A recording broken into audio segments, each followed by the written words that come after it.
Hello bachon, let's read the question. The question says match the statements given in column 1 and column 2. Column 1, A is given as catalyst alters the rate of reaction, B is given as molecularity, C is given as second half-life of first order reaction, D is given as E to the power minus EA by RT, E is given as energetically favorable reactions are sometimes slow, F is given as area under the Maxwell-Boltzmann curve is constant. In column 2, 1 is given as cannot be fraction or 0. 2 is given as proper orientation is not there. 3 is given as by lowering the activation energy. 4 is given as same as the first. 5 is given as total probability is 1. And 6 is given as refers to the fraction of molecules with energy equal to or greater than activation energy.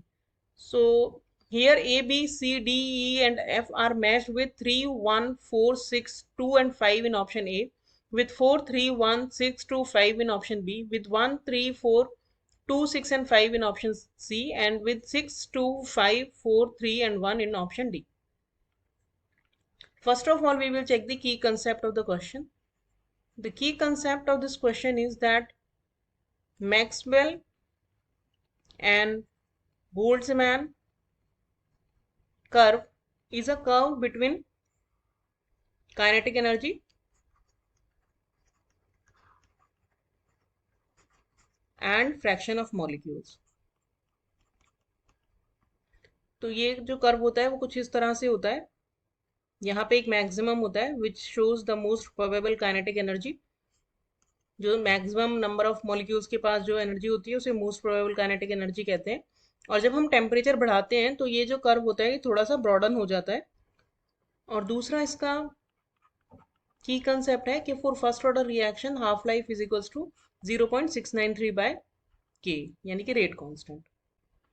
अगर हम इस question का complete solution देखें तो ए में हमें दिया है catalyst alters the rate of reaction. तो कैटलिस्ट कैसे ऑल्टर करता है रेट ऑफ रिएक्शन?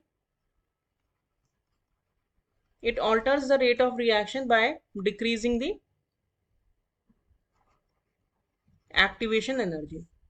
तो ए जो है वो हमारा मैच हो जाएगा 3 के साथ कि रेट ऑफ रिएक्शन कैसे बढ़ती है कैटलिस्ट के द्वारा, by lowering the activation energy. B में हमें दिया है मॉलिक्यूलैरिटी. तो मॉलिक्यूलैरिटी जो होती है वो होती है number of molecules which are colliding together to give a product. तो मॉलिक्यूलैरिटी जो होती है वो हमेशा फ्रैक्शन हमेशा इंटीजर होती है. तो ये कैन नॉट बी जीरो और फ्रैक्शन. तो बी हमारा मैच होगा 1 के साथ. सी में हमें दिया है second half life for first order reaction. तो अगर हाफ लाइफ की हम वैल्यू निकालें चाहे वो फर्स्ट हो या सेकेंड, क्योंकि इसके लिए जो हाफ लाइफ है फर्स्ट ऑर्डर रिएक्शन के लिए it does not depend on initial concentration. Initial concentration पे क्योंकि डिपेंड ही नहीं कर रही है तो वो सेकेंड हाफ लाइफ हो या फिर फर्स्ट हाफ लाइफ हो सब सेम ही रहेंगे, क्योंकि रेट कांस्टेंट क्योंकि कांस्टेंट है तो वैल्यू उसकी सेम रहेगी. तो सी के साथ हमारा मैच होगा 4. The second half life of first order reaction is same as of first. D में हमें दिया है e to the power minus E A by R T. तो हम अगर आरएनएस इक्वेशन देखें तो उसमें k is equals to A E to the power minus E A by R T. यहाँ पे a जो है वो फ्रीक्वेंसी फैक्टर है और आरएनएस फैक्टर भी इसे हम बोलते हैं. k तो रेट कांस्टेंट है ही, और ये जो है it represent the fraction of molecules having energy equals to और more than kinetic energy, activation energy, having energy more than और इक्वल टू एक्टिवेशन एनर्जी. तो डी के साथ हमारा मैच हो गया 6. ई में हमें दिया है energetically favourable reactions are sometimes slow. तो जो कोई भी रिएक्शन होती है उसके लिए दो फैक्टर्स मेन होते हैं for that reaction to take place. एक तो है एनर्जी कंसिडरेशन.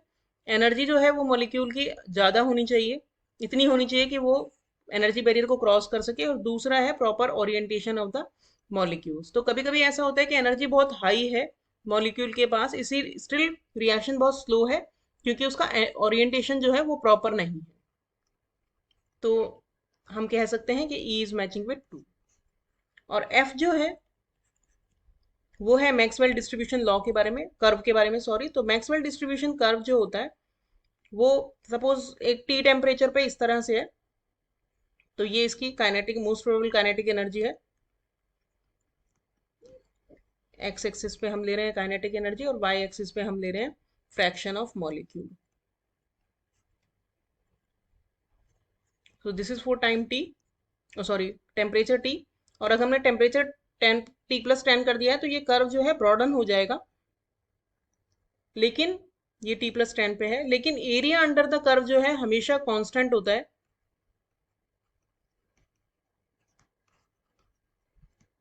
क्योंकि प्रोबेबिलिटी जो होती है वो 1 होती है हमेशा. तो प्रोबेबिलिटी को 1 रखने के लिए area under the curve constant रहता है. टेम्परेचर आप बढ़ाओगे तो ब्रॉडन होगा, लेकिन क्योंकि आगे से बढ़ जाएगा तो टोटल एरिया सेम रहेगा. तो एफ को हम कह सकते हैं इट इज मैचिंग विद